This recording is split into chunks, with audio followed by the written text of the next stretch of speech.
Hey athletes, today's video is something that I think is very important. We're covering a topic that I'm sure all of you are very, very familiar with, and that topic is trusting the process. We're going to be covering what is trusting the process, what does it look like, what are the common opinions on it, what is some research that I've looked into and research that's been done of what exactly trusting the process is. And I think that this is a very important topic that we need to cover just because it's something that is heard so much in the athlete world. It's something that almost all coaches talk about, yet people don't really understand exactly what trusting the process is. Most people hear trusting the process and they think, oh, trust the process as in just go to practice, just do your lifts, just continue with your schoolwork or your work schedules as is, and things are going to start getting better when that is the case, but that information is incomplete. And I feel like this is a topic that is so very crucial to you and your career, but really hasn't really had enough light shed on it as to what exactly it is. And so over the past few days, I have been doing a lot of research into this topic, looking up professional athletes, looking up coaches, and talking and interviewing with some collegiate and high school level athletes that I know personally to see kind of, what their position and their take on trusting the process is, as well as some backed research and articles that I've been reading online and doing a lot of research, just kind of trying to figure out like a middle ground to all of this.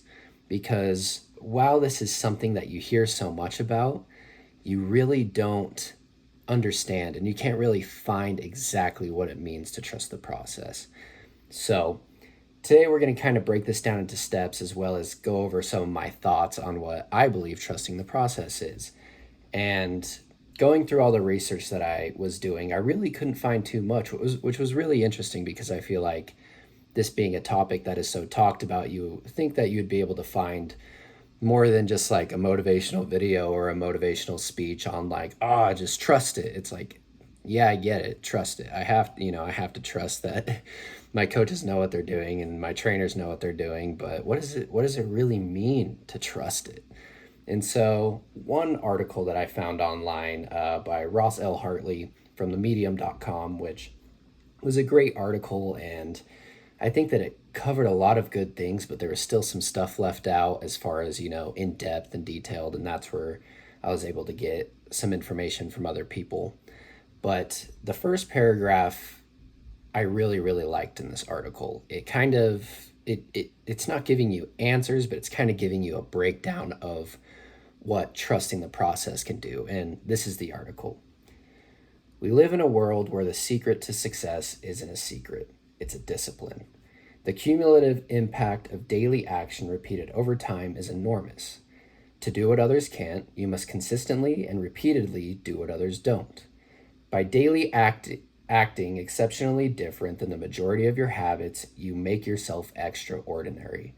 Consistently repeated, this purposeful, extraordinary behavior creates the habit of excellence. Talent is a gift, greatness is a choice. Practice habits lead to competition, habits lead to competition results. And this was written by John L. Hartley. And I really, really love this paragraph. I think that it really covers something that is really, really important for me. And that is that talent is a gift and greatness is a choice. Some people are born with these talents and these gifts where they were just, maybe they were just born faster, bigger guys, taller athletes, things like that. But the greatest people in this world are the people who really made the choice to really attack their dreams and not just make the choice of working hard, but make the choice of creating a plan and creating a destiny for them and a goal and a journey.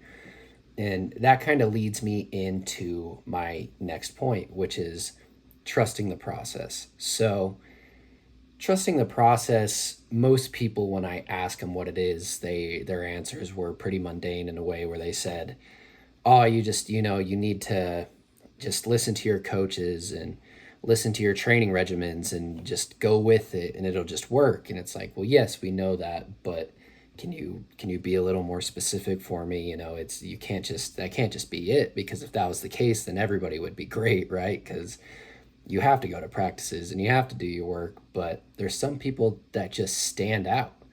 And so what I came across is, in order to trust the process, you need to have a plan, like an actual plan.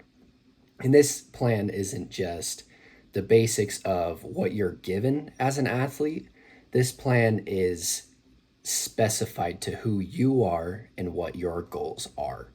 So, say you are a football player and you're a wide receiver and you're really working on some catches that are a little difficult. Maybe they're longer or harder throws, or maybe you're a slot receiver and you're needing to catch throws that are much faster, right? You know that that is a specific technique and a specific goal that you need to work on. And in order to do that, you need to have a plan set in place that is specific towards catching those specific passes. And so, in order to go about that plan, you need to talk with the people who are around you. You need to talk with your trainers, you need to talk with your coaches, and you need to say, hey, this is a weakness that I have, and I need to be better at it by this time. Or this could even be broken down into things like grades. Maybe you need better grades. You need to trust the process that you're going to have better grades, but you can't just keep doing what you're doing and expect those results to come. Otherwise, it's not a process, it's just training. So, after you're able to have that plan in place and those plans are specified to you, what you then need to do is you have to, in order to trust the process, first you need to be able to trust yourself. Because if you don't have trust in yourself, there's no way that you're going to be able to trust the plan that you have, because you don't trust yourself in order to get that plan done. You need to have that discipline. And when you have that discipline, then that gives you that trust, and it gives you the ability to trust in yourself that you're going to have this plan done, and that if you stick to it, it's going to work, because you know that you're disciplined enough to get it done. And if you're not, then, one day of not doing something turns into two, and so forth. It just keeps going. Two turns into four, four turns into a week, and a week turns into a month. So trusting yourself is just as important as learning to trust the process. And what I found, and a video that I watched by Robert Courtney Collins, who, and it's an amazing video, it's on TED Talk, I really recommend you go look it up. He had a quote that I really, really love. And that quote was, "Trusting the process will allow you to live in the moment." And when I first heard that, it really sparked with me, but I was kind of like, why? Why would it be able to let you live in the moment? And as I started doing some more research and writing these things down, and when I got to the point of seeing that in order to trust the process, you have to trust yourself first. Once you're able to do those things and you trust in yourself that you know for sure that you're going to be able to stick to this plan. And then once you have that plan, and that plan is set, and you're trusting the process, and you have everything laid out right in front of you, this makes your bad days easier, because you know that this takes time. What you're trying to achieve and the goals you're trying to reach, they take time. It's not just going to happen in one day. So you go into a training session, you have a really bad training session, you're working hard and you're following your plan, but for some reason things just don't turn out the right way. Well, when your training session is done, you understand that, hey, I know that it wasn't what I wanted today, but I know that if I stick to it, I'm going to achieve it. And that allows you to be present in the moment, and that allows you to eliminate the stress, because a lot of the stress comes from maybe you messed up in a game or you messed up in a practice, and that was already in the past. But because you messed up in the past, you think that you need to be absolutely perfect in the present in order to be better in the future, which isn't true.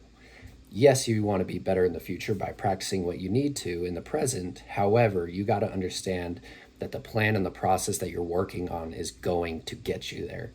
And as athletes, where we stress about everything in life, being able to just be in the moment and trust yourself and really like live day to day is so important for your mental health, and it really can be such a game changer for you. And that brings me to another point that I really, really liked. And this quote is by a guy named John L. Parker Jr. And He says, there is no such thing as bad weather conditions, just soft people. And what I took away from this quote was conditions are almost never going to be perfect. Almost never. You know, you maybe day after day you have a lot of homework one day, and then the next day you're just feeling sick, and then one day you're just tired, one day you worked out a little harder, and something's hurting. You know, conditions are never going to be perfect. The weather outside, it's going to rain, it's going to snow, it's going to be difficult. However, if you decide that you are not a soft person and you decide to trust yourself, stick with your plan, and go about it day by day, you will know that this is just another challenge for you. And that condition that you're in, where it might not be a perfect condition, which I don't believe there are perfect conditions, will actually just make you stronger. And this is called the callus effect. And the callus effect is basically when you put yourself into really, really difficult situations in order to better yourself physically and mentally as an organism. And when you're able to do that, things, when perfect conditions do match up and you have a lot of energy and the weather outside is perfect and you're ready to go, then it just becomes easy. And more importantly, when conditions are very rough, but you've already been through it, you can tell yourself, I've been here before. I'm prepared. I've done it. And I absolutely love that mindset. Where I went to school, I was taught that every single day and every single time we practice harder than the games are going to be. So that way, when we go into the games, they're going to be a lot easier. And I feel like that goes hand in hand with there is no such thing as bad weather conditions. And if all you're going to do is complain about your conditions and complain about everything that's around you, then you're never going to be able to trust in yourself to meet your plan. And you're never going to be able to trust the process that's ahead of you in order to reach these plans and these goals that you've set out for. So that's just a little take from me off of the research and the interviews that I've done with some athletes. And I really found this to be an eye-opener for me personally. And I look back on my career and I can see where I was able to do that as well. And when I look back on some of the most successful athletes that I've known, I also really see their ability to do all those things. So just remember, guys, trust the process. In order to trust the process, you need to trust in yourself. If you have both of those things, then you will be able to live in the moment, and life is going to get a lot easier and more beneficial for you as athletes. Thanks. We'll see you in the next one.